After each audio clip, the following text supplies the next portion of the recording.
There was a question somewhere on the internet, and a lot of people were constantly fighting one another.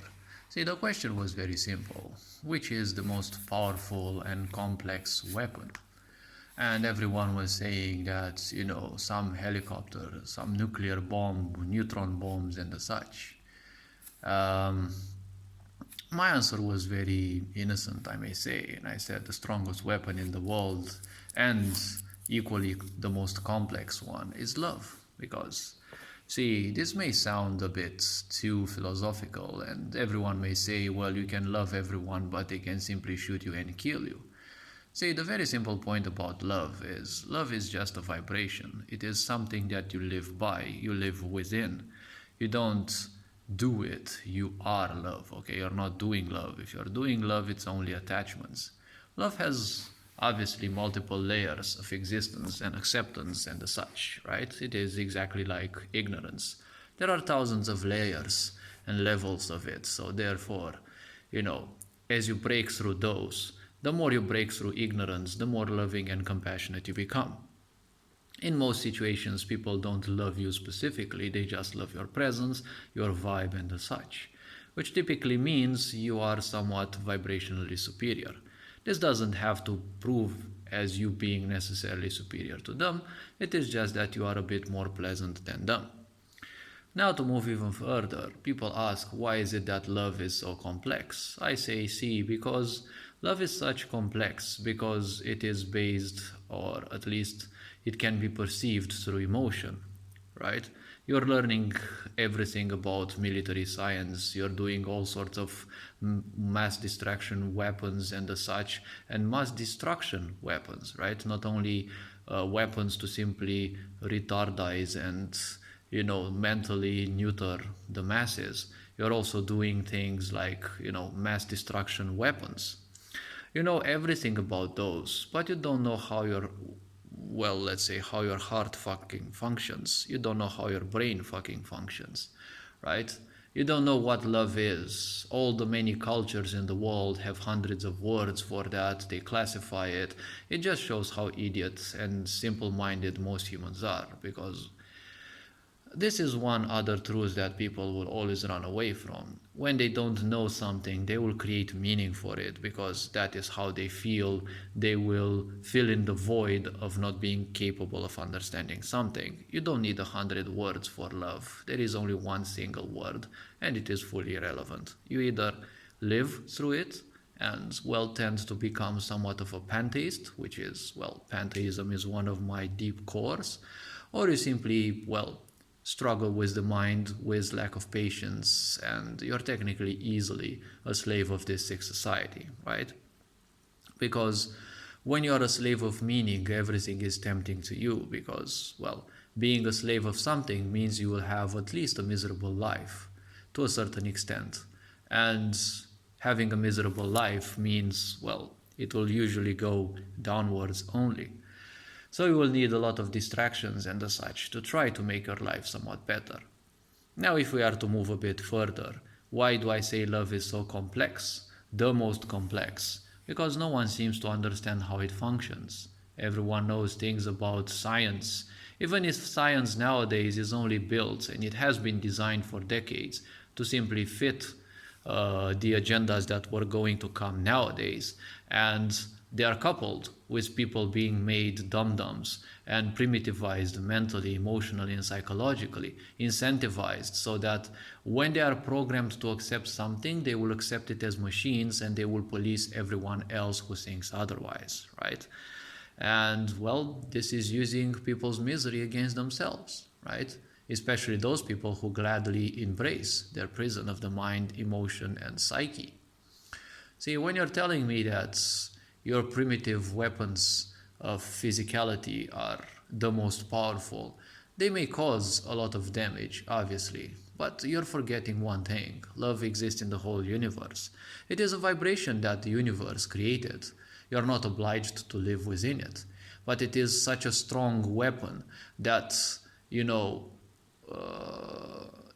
need, the ones who think they are ruling this world, they need all these physical weapons of mass destruction and mass distraction to simply disconnect you from your love, from what you truly were. When you were a child, before your parents and society told you how you should be, you were pure love, but you definitely forgot that. And society relies on the fact that you are not capable of reminding and remembering how you were before everyone told you how you should be, before religion would tell you what you should be like, before society would tell you what you should be like, before parents would tell you, and schooling and corporations would tell you what you should be like, right? When people tell you what you must be like, they're only fixers. They want you to be in a certain way so that it fits their wounded emotions, right? Be it your parents, your family, whatever, okay? I come obviously from an environment that clearly is proof of this.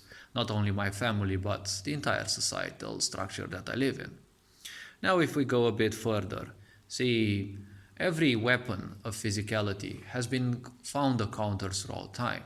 When people invented the swords, right, they also invented, the bow and arrows. Then they invented shields. Then they invented better swords and better arrows. Then they invented greater armors. Then they invented walls. Then they invented siege weapons. And then they invented, other weapons. And then the modern age came when they invented, weapons that could shoot bullets far away. And then they realized they're not good enough. And following this sickness of not being good enough, they created weapons that can spew more bullets, faster bullets, more accurate, more precise bullets. Then what if these bullets become even better? And what if they can also explode? So they invented bombs, right? Then they invented rockets, which were unguided. Then they invented guided rockets, guiding systems, different types of guiding systems, right? Then they invented, tanks to protect the fragile bodies of soldiers. Then they invented helicopters to counter tanks.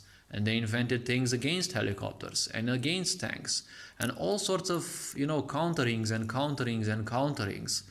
All of these are also used to counter that one single force that can banish narcissism, right? It won't necessarily banish narcissism, but it will simply marginalize it. And, narcissistic people will simply dwindle into their madness when they can't get their emotions and attention anymore. Because love is a vibration so powerful, it can create a world that narcissists can't control.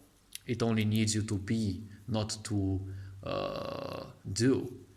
You are called a human being, but you're doing a human. You're doing the work for other people. You're always abiding to what other people say. And what you get in return?